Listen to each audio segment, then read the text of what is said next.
Hello, everybody, and welcome to another edition of There's a Will. I'm very happy to have in the studio with me Nicholas Richardson and our special guest star, Lia Mastronardi. Yes. Mastronardi. Lovely name. Good to be here. Yeah, Lieutenant Colonel, I might add, and a lady with a lot of experience dealing with Ukraine. You were there first time about 30 years ago, Yes, I believe. 1991. Yeah, so we're going to get into what your mission is here at this time in the war, your recent experience going across the border, and other things about fine people in the Air Force, which I think is going to be a lot of fun. And Nicholas will give us a little NATO update, I think, and we'll do our usual conversation about things that are percolating. But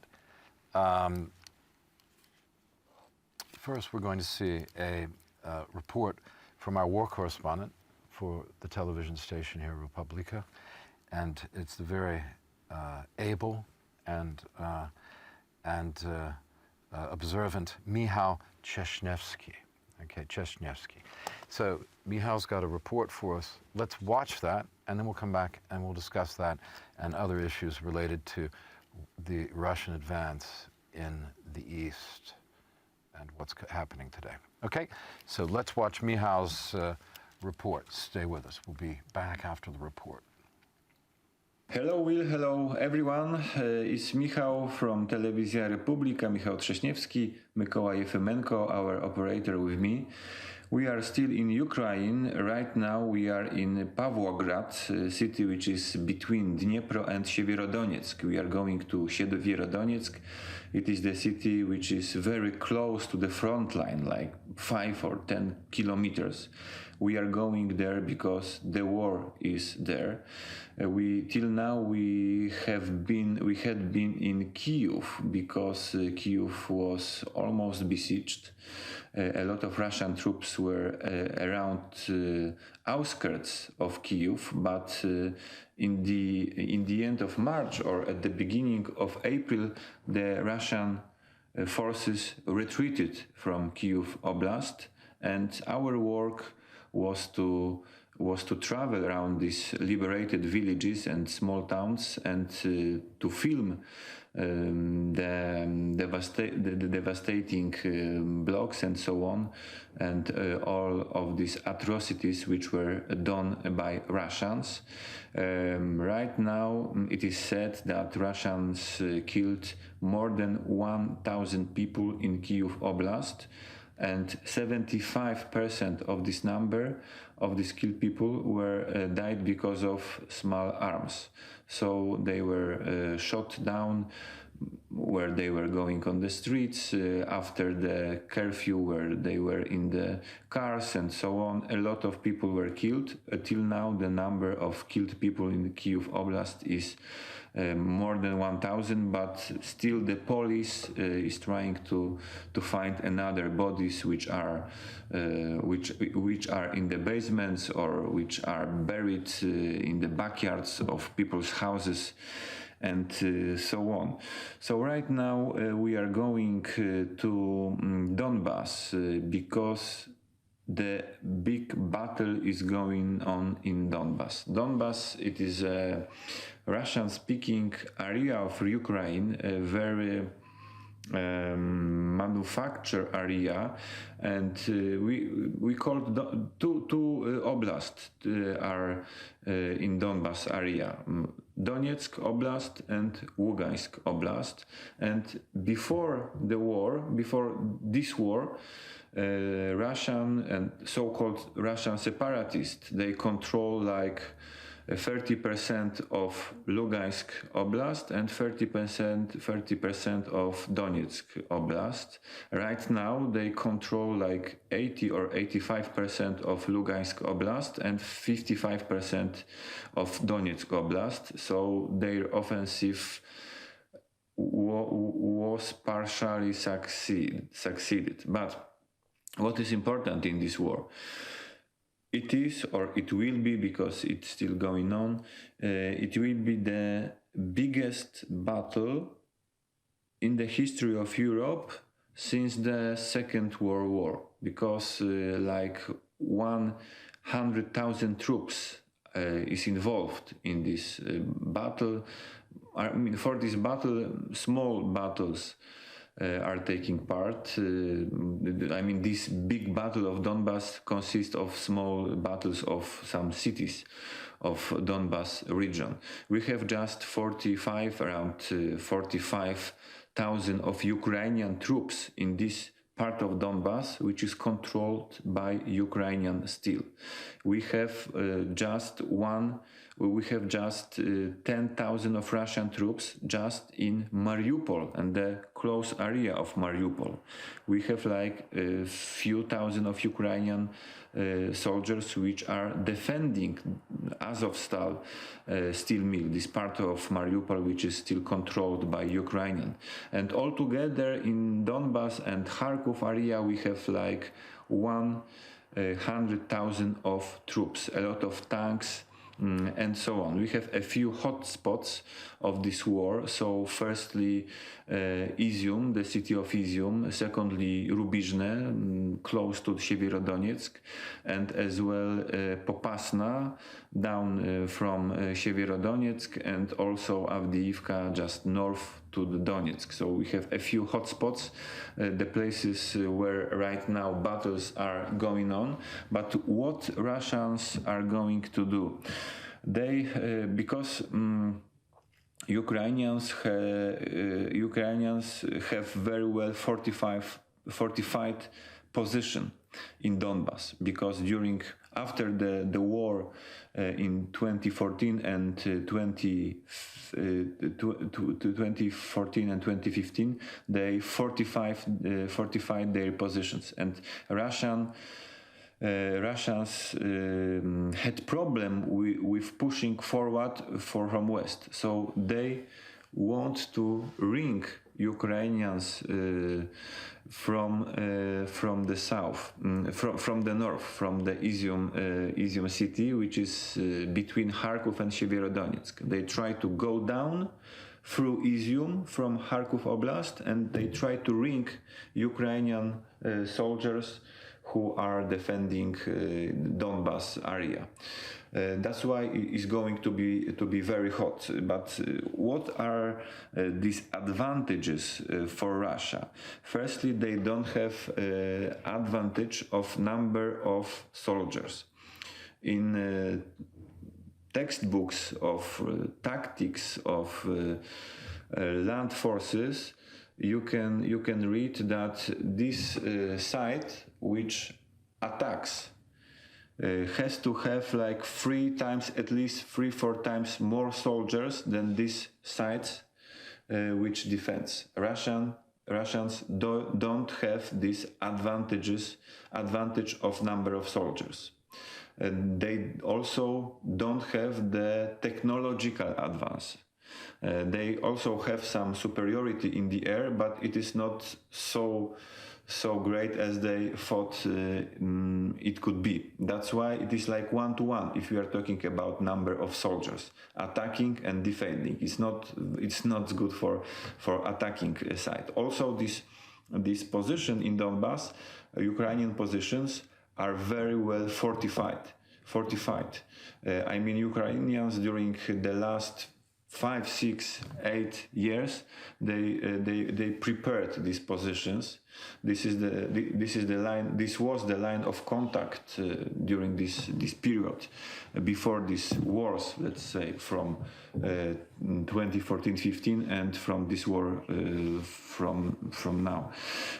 So in this area, Ukrainians put a lot of minefields. They have a lot of trench lines. Everywhere are people with javelins and so on. It will be extremely difficult for Russia to push forward. What's more, this area is, Donbas area doesn't have a lot of forest.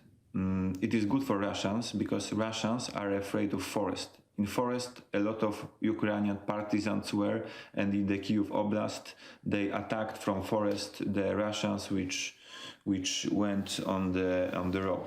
Here in Donbas, we don't have so many forests, but we have very urban areas. urban areas are not well for Russians, because in every building Ukrainian soldiers can be. So this war will be, first of all,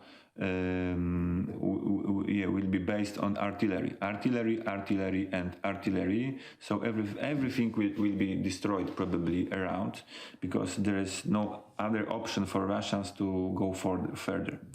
So what is important also to say, maybe I will go to another hotspot, probably everyone knows about it, I mean Mariupol. Formally Mariupol is in Donetsk Oblast, it is part of Donbas, but it is just close to the Azov Sea. And right now we have 10,000 troops, Russian troops in Mariupol, and just one position of defenders. 2 weeks ago, or 1 week and a half ago, we have like 3 places where Ukrainians where Ukrainian soldiers were and where they defend. We have like port of Mariupol, where Ukrainians were, steel mill which was called Ilich works, and Azovstal steel mill. Right now, and these places of defense were separated. But right now, Ukrainian soldiers are just in the steel mill of Azovstal. That's why Russians besiege this part, and they try to kill everyone who is over there, or they want to make some big hunger and force them to submission. In this Azovstal mill, we have like, we don't know exactly, but a few thousand of Ukrainian soldiers, and about 1,000 civilians who sheltered there. So I don't know how it will be exactly, but it doesn't sound good for Ukrainians in Mariupol, and it's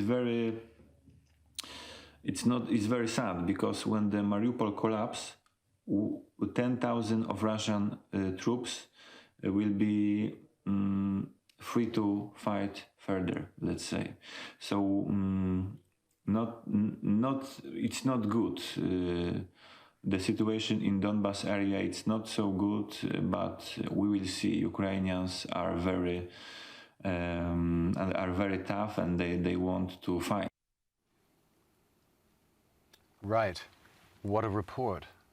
I'm a big fan of Michał. He's a brave man, very intelligent report, didn't you think, giving us... Very good, yes.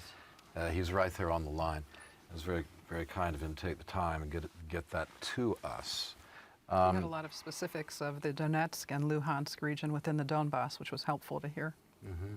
Absolutely. You know what comes to my mind? I was on my bicycle cycling home the other night from the office in the center, out to Żoliborz, and I was looking at all the buildings. It was a beautiful evening, and all the buildings were lit up, all these gleaming skyscrapers that we have in Warsaw that were not there 20 years ago. They were very few and far between.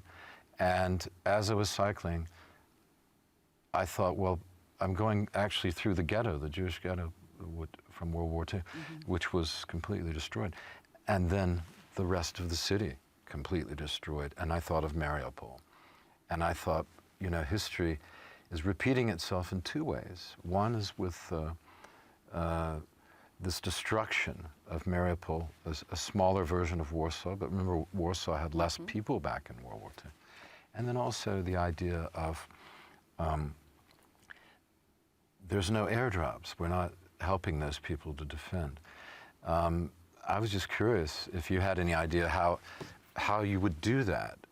I've been wondering, why can't they get stuff to them, dropped in, as they tried to do with Warsaw? I mean, the Mariupol is going to live in history, like these other destroyed cities. I mean, because it's partly because it's the steelworks, of course, it does also remind me very slightly of Stalingrad. You have this ever smaller group of defenders.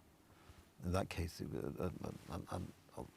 occupiers, I suppose, technically, and the ever-increasing Russian army devoting more and more into it, and the rest of the German forces were unable, although they tried, were unable actually to rescue. I mean, if you were, I mean, you're an Air Force lieutenant colonel by trade. Yes. And now you're working with the August mission, and we'll talk more about that in the second half of the program after the break. But how would the Air Force go about resupplying a place like Mariupol, and why do you think we're not doing it? Well, I don't or have it's not being aided? Well, that part is not really my specialty, and I do wish that could be done. I specifically don't know how that can be done. I've thought of it just as you yourself have. We all think of it. Yes, Yeah. whether maybe even some drones could bring some things in. Yeah. It's definitely being That's so what I'm difficult talking and getting more surrounded in such an untenable situation, and so hard to hear, as this whole war has been so hard to hear and see what's going on. Yeah, and his report really is, I mean, they've got 10, is emphasizing exactly this moment. I think this is, in history, is going to live forever, this name. Like many of the great resistance, like the Alamo, like even the Spartans, you know, the 500. These kind of great battles. And what happens here may portend the future, as Misha is saying. Yeah. And how do you think it might be? What's your... Well, just as he said specifically, tactically, if the Russians then are freed up, if they do end up taking over Mariupol and are free to go further. But I'm so impressed and continue to be impressed with the Ukrainian civilians and soldiers who've had to take up arms to defend their homeland, and the will they have to fight, and the right on their side for doing this. Absolutely. I wrote a comment about Oliver Stone on something on YouTube, one of the shows I was watching. Oliver Stone, I said, Oliver Stone's got to stop defending autocrats. Just stop. Because it undermines all the good points he makes, you know, because he's a sensible, you know, ostensibly sensible guy. I mean, he's made some, you know, it's very hard to make good films. It's like you have to be a kind of a colonel yourself, right, in the arts. So you have to marshal all your forces. But so obviously a very intelligent man, but so wrong about his Well, yes, I mean, but that's a sort of a about wider, these authoritarians. that's a wider issue. Everybody has been wrong about Putin for too long, and we were all guilty to a certain extent. And you know, How have we been guilty? by not actually taking a firmer line, but we've sort of, everybody's sort of appeased, or not, maybe appeased is the wrong word, but tolerated the sort of Russian misbehavior internationally. They invaded Crimea, essentially. It was an invasion just because they'd taken their name tags off their uniforms or whatever. And we did very little about it. And everybody warned at the time, for example, well, we must do something, and nothing was done. And the Germans, and it was unfortunately Angela Merkel thinking she knew better, proceeded against everybody's predictions of what would happen with this, one example, this Nord Stream 2 gas pipeline, which is now constructed and ready for action. It's only not working because finally at the last minute the Germans decided that they wouldn't give the necessary approvals to actually get the thing working. But everybody warned, and particularly Poland warned, and indeed the United States also under Donald Trump, warned exactly what the danger was of becoming more dependent on Russian gas. And in a particular way, that pipeline goes directly from Russia to Germany, bypassing everybody else, which meant, which it wasn't the case before, which meant essentially that the Russians could now supply gas to Germany, keep the Germans happy, and cut off gas to the Ukraine and the other countries which the existing pipeline network crosses. Everybody warned that, and the Germans thought no. And even now, the Germans are, on the one hand, are pretending they'll send lots of weapons to Ukraine, but actually you get drilled down into that.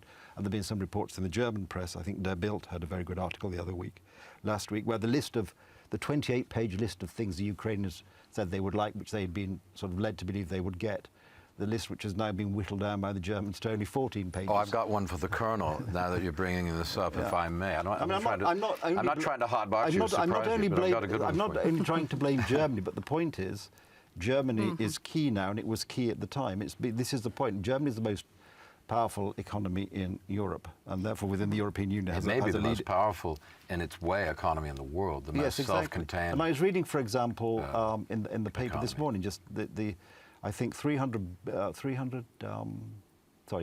billion worth of military equipment has been sold by Germany, France and Italy to Russia since the Crimea was invaded. So much for sanctions.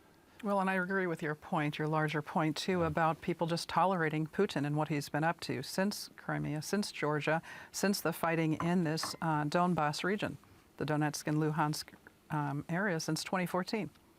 It's been ongoing. Yeah. Did you follow that closely? Were you in? I went to Maidan twice. Did you? No, Yeah. tell me. I was there in the November, in just the beginning of December, for about 10 days, and then I went, just walking amongst the people there and watching. Wow. Then I came back there at just before the invasion, and it was funny because everybody knew. You know? Yes. The bellboys in the hotels knew. They were just waiting. It was rather like this thing. But this one seemed less likely. But what I wanted to throw over to you, perhaps, you might have a comment on this, to the Lieutenant Colonel here, Ms. Mastronardi, Yes. M+10, right? Yes. As you were telling before we came on. And what about those planes? Now, have those planes gone over in parts, and they're saying they're sending just parts? Why did we wait so long? Is it the right thing to do? Your view, please. I don't actually have the full story on it. I think I've understood that enough planes and things have been cannibalized, enough parts to now have working aircraft. And Okay, there you have it. Because that's what makes sense, I think, I always wondered why they just didn't take them apart, put them on rail cars and send them in. Well, I think the actual sending the planes was not the issue. The issue was the willpower to do it because of the fear that suddenly an aircraft, a handheld anti-aircraft missile of the sort the British have been supplying is somehow not a problem, but an aeroplane is a problem. This false distinction, I think it's a false distinction. I think the military will probably agree it's a false distinction between defensive and offensive weaponry, because as any military analysts will tell you, actually the best form of defense is in fact attack.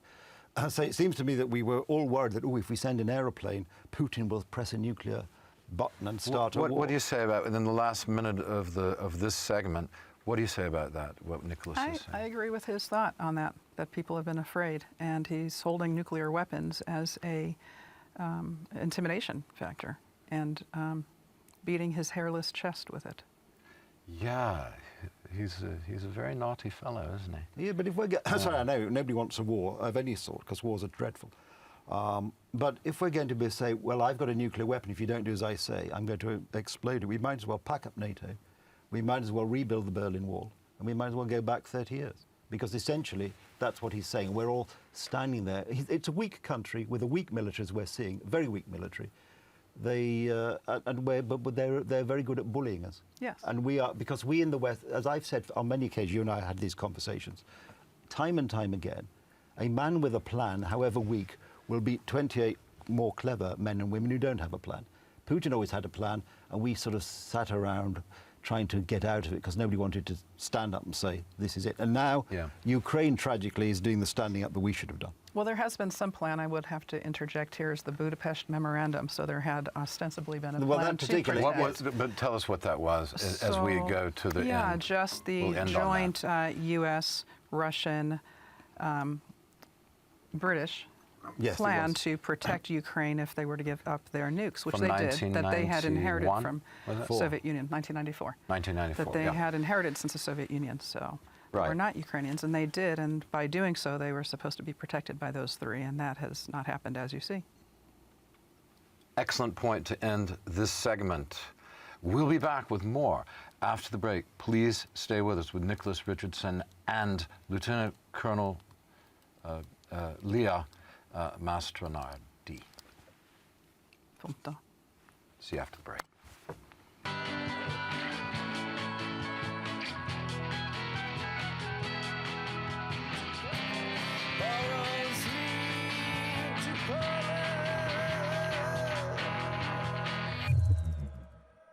Hey everybody, welcome back. I am here in the studio with Nicholas Richardson, our esteemed correspondent, the board member of so many companies I lost track of. Yes. A man about town, always resplendent. Thank you. In your finery. Yes, thank you very much. Finery is okay? Well, it's fine. All right. And we have Lieutenant Colonel Lia Mastronardi. We're very happy to have you here. Thank you. And you've already been making important contributions to our knowledge, extending our knowledge.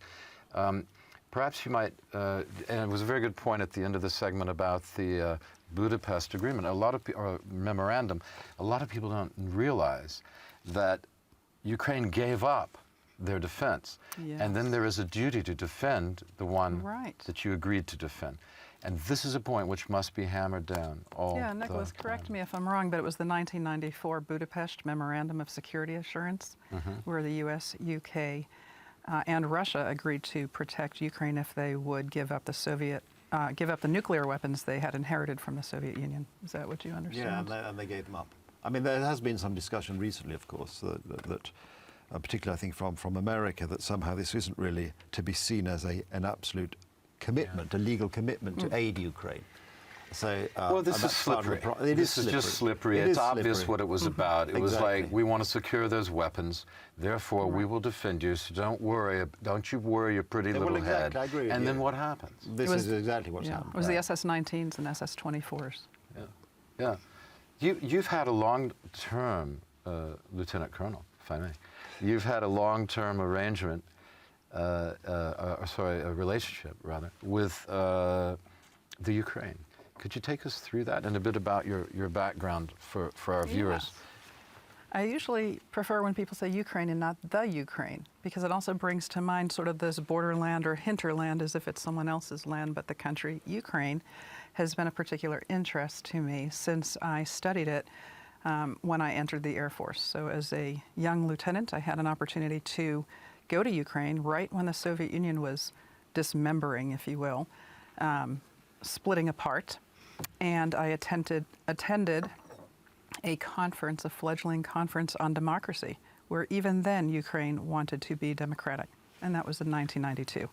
And I have continued to come and work intermittently in Ukraine. I've attended a peacekeeping exercise called Shit Meru.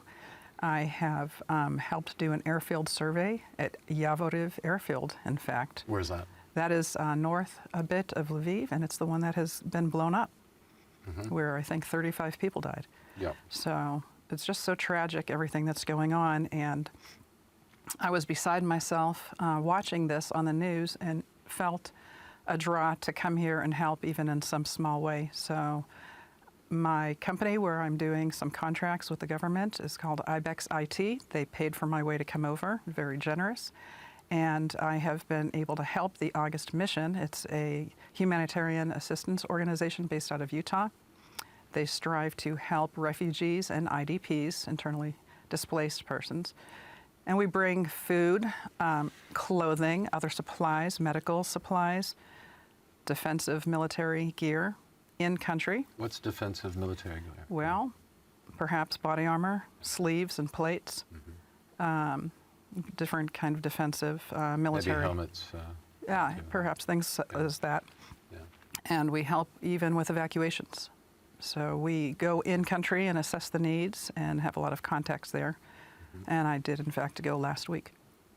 You were, okay, where exactly did you go? Oh, I came across one of the borders, and it's very difficult. They are Do you remember which total border? logjam. Either Roboruska or it wasn't Hebeni. There's different borders we used at different times. It wasn't Medica. I did not go through Medica. Yeah. Medica is even particularly Clogged. well, and has had some very difficult situations happening there. So I was. When you say difficult situations? I had heard of human smuggling happening there. Oh yes, yeah. Right. Well, the slavery trade is alive and well. It's horrific. Yeah. There is a redoubled effort at the borders, though, to be checking cars going in and out. They are hitting the chassis of the car. They are making sure that there is not the smuggling and trafficking. I will definitely give credit to those working on the border, but they need more people, and they are trying to hire. It is difficult to see even larger trucks waiting to bring aid in, and they sit there for 18 hours on the border trying to get in at times. Trying to get in. Trying to get in. And why are they? I know that the Russian Everything trucks has were on to- the Belarusian border trying to get the heck out of Europe. But why are these sitting on the Polish border? Well, it just takes a long time to get into Ukraine. just Everything take- has to be there's so many. checked. Yeah, and Yes, they have and then to you check have to go through the border and then the customs, and then the border and then the customs on both sides. So it's a repetitive situation. But we entered and then came by way of, we came into Lviv, came south a bit to Ternopil, and worked with the Open Door Orphanage. Now, the orphans have since been moved out to Poland, where everyone has been so warm and welcoming, even to all the refugees, as I've understood, taking them into their homes. Very hospitable. I've been very heartened to see this. We stayed and brought games and food to, it has become a family refuge now with this Open Door mission outside of Ternopil. And then we continued on to Khmelnytskyi, and we where's stayed that there. exactly? It is southwest of Kyiv, so I would say it's roughly not maybe about a third of the way into the country. So I really did not go that far east, Right, I where see. the fighting is. Yeah, yeah. And you felt moved to come and do something like so many people, but not everyone has your experience You're of right. command and I those was, type of I was things. catatonic, really, at home watching it happen. When I saw the Russians amassing on the border, I did not think it was an exercise. But I'm so impressed with people working together to try to help. And I feel like even it's a small part, doing a few-week rotation with the August mission, who's been here several months. But I really think it's cumulative. And if I can motivate anyone to come and use their specialty, we have nurses helping us, we have construction engineers, people with a lot of different skill sets, and all of it is useful. Mm-hmm. We had David Kaiser Yes. on Friend of the mine. show before. Yeah, he recommended that I get in touch with you. I immediately said yes, yes, yes. But I thought you were in Rzeszów. I wouldn't be able to get you, or we'd get you Yeah. on Skype. Yes. Well, we could have done that. But I'm so glad that you were able to be here in the studio. Thank you. And with your impressions and your experience. Yeah, back to your point about this, even the city of Warsaw, and David Kaiser told me that on a windshield tour, kind of a FAM ride I had with him, familiarization ride, because it's my first time in Warsaw, that all the buildings really have come up since his time here, 23 years. So as you were bike riding and noticing and thinking what it would be like what's happening in Well, Mariupol. it breaks your heart. And, you know, when I first came, people were asking me all the time, why are you going to Poland? When I was, just starting as a journalist, I was living in London. And I said, because I studied history, And I know from studying history that in the 20th century alone, the very worst and the very best of human endeavor has come out of Poland. And I want to know why. And then if you look at history, Poland has many times defended Western Europe against marauding invaders from another place, not whether it was the Mongols or the Turks. Interesting. I wanted to understand why, when Poland is unstable, the world is in a lot of trouble. And by golly, it's happened, and I'm just fortunate enough. So it was a long-term Interesting. objective, and a deep study of Polish history, which I've also been lucky to do by doing a travel show called Poland Daily Travel. Did you feel that this was going to happen? Did I feel that this particular thing was would going to invade? happen? I didn't. I knew that there was possibility that anything could happen as long as Russia has nuclear weapons, and with their history of autocracy. Right. Yes, I knew Yes. that anything was possible. And Plus, no information talking to many flow. Russians. And no information sharing, no information flow. No. Right. No, this is the problem. It is. There's no real back channels that are open, and it's just a big Cuba in a way or something. I mean, it's richer. One fellow I interviewed, Andrzej Konchalovsky. He is a great film director. He worked in Hollywood. He's related. He and his brother, they related straight back to the Tolstoys family, and Leo Tolstoy. There are other Tolstoy, but the actual Leo Tolstoy.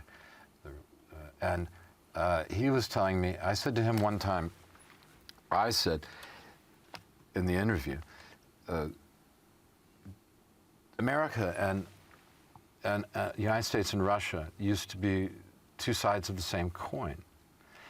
And what do you think about that today? And he says, oh, well, Russia's just Mexico now. Interesting.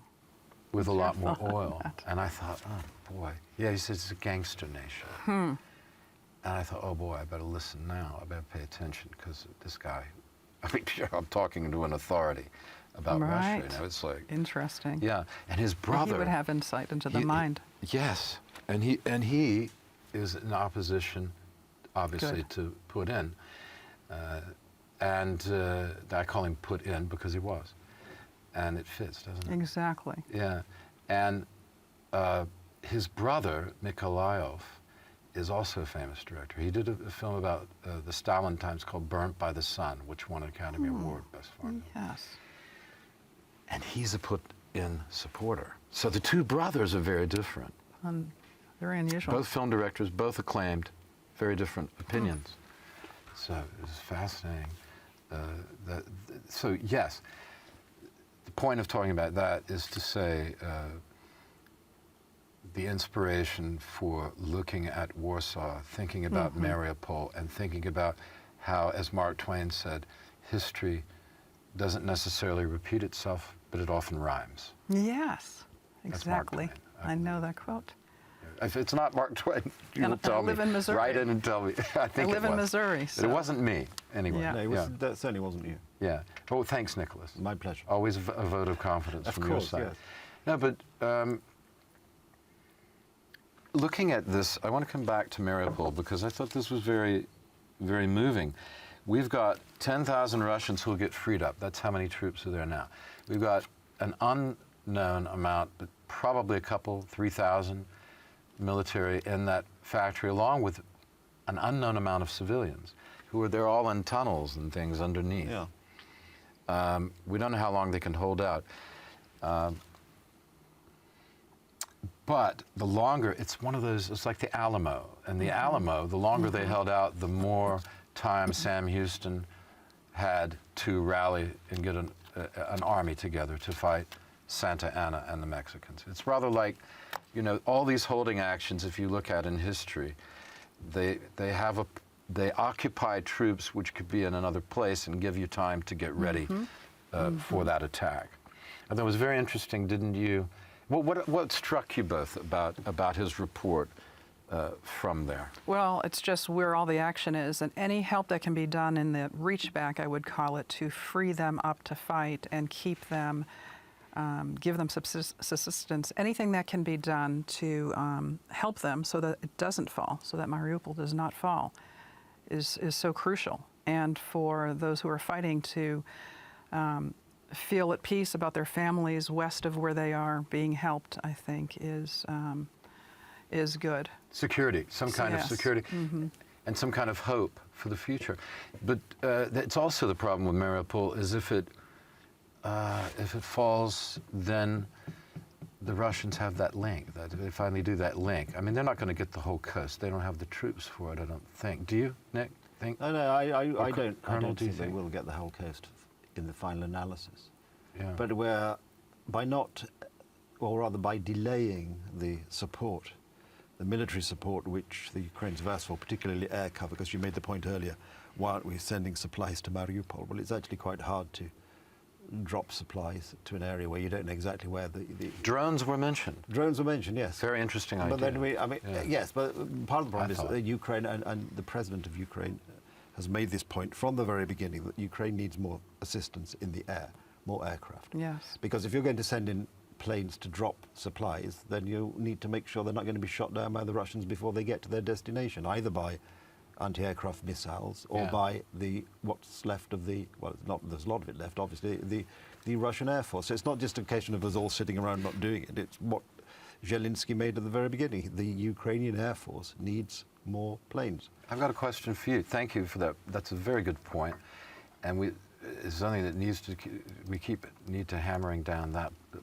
keep hammering that point down, because the other question that comes to mind, and since we have you from the Air Force here, why have the Russians not been able to dominate against this rather small Ukrainian Air Force? What's the difference? Oh, I don't know that I can answer that.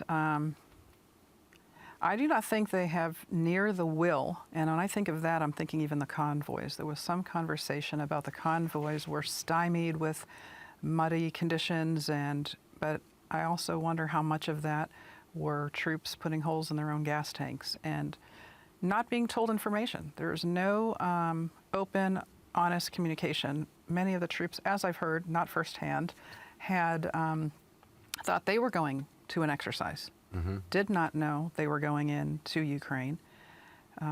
So they haven't been told the truth. There is not a lot of morale. Their commanders are getting killed.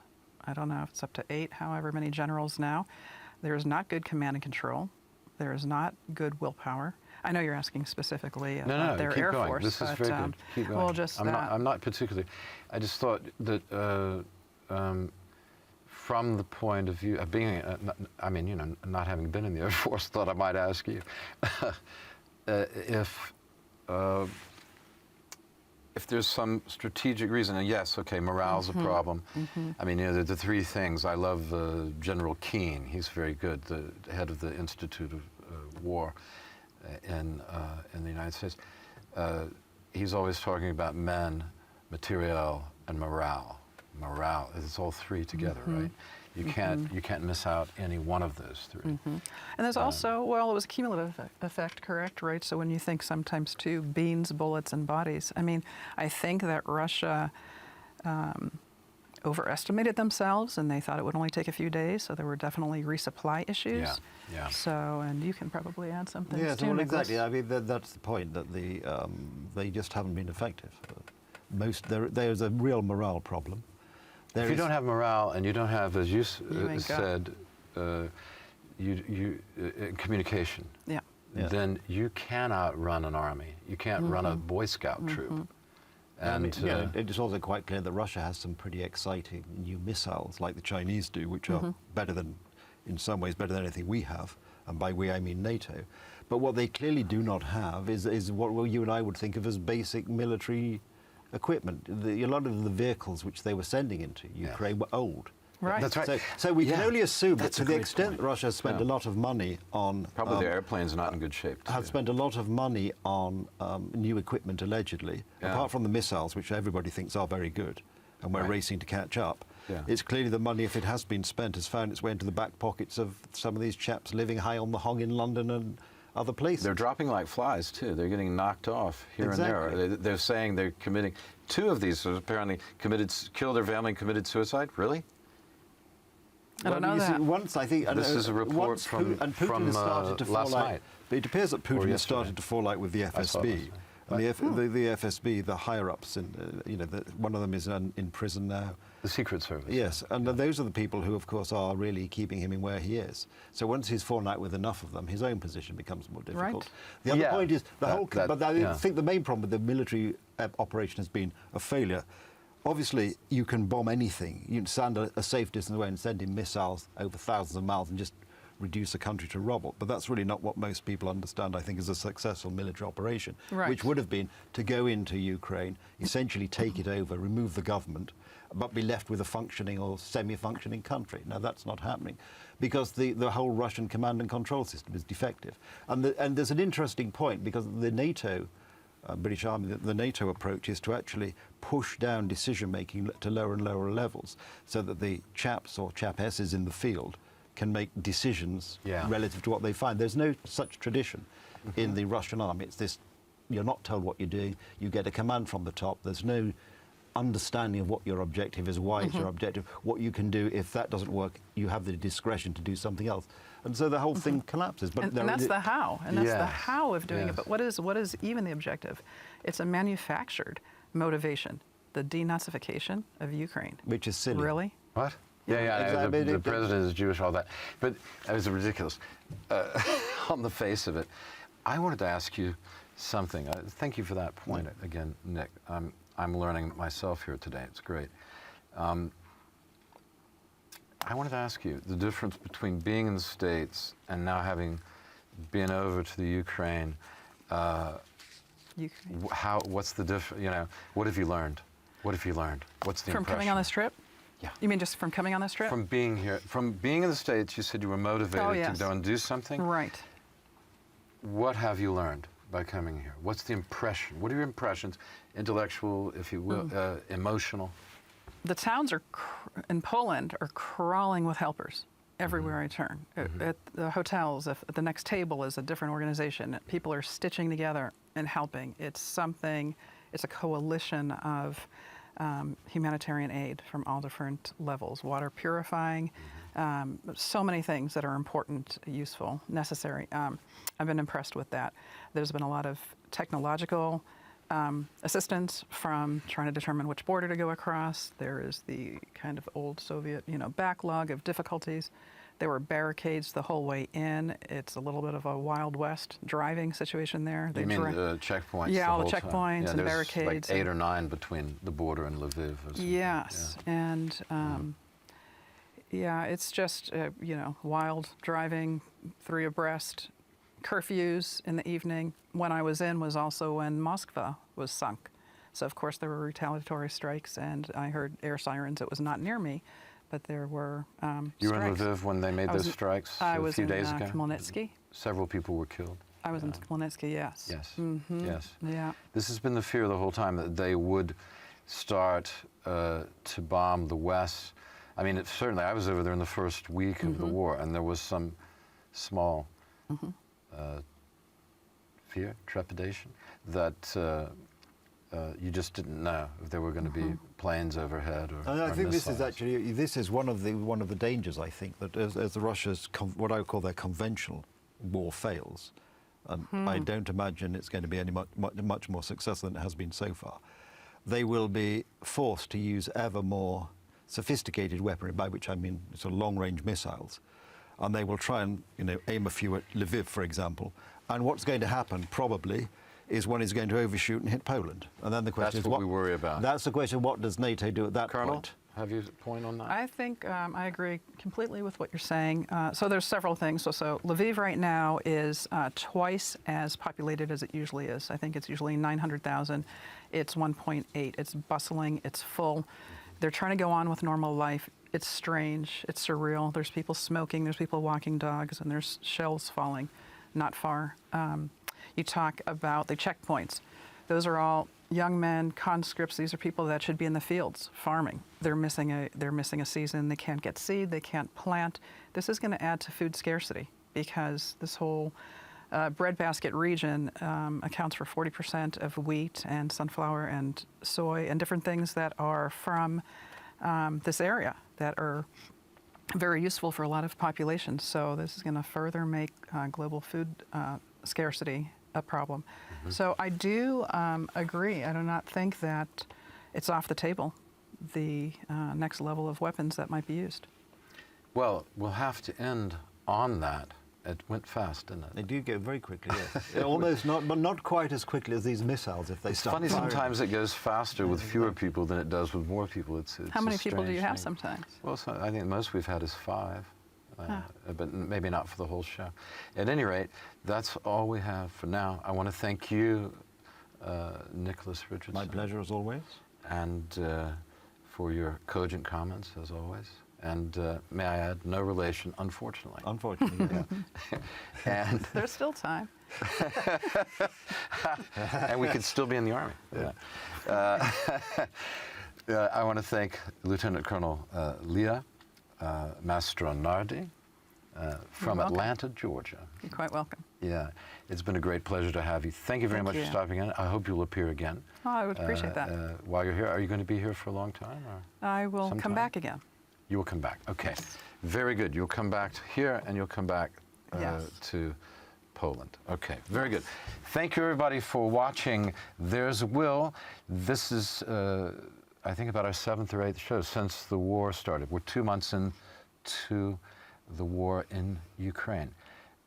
We hope that things are going to get turned for the positive. Thank you very much for watching. And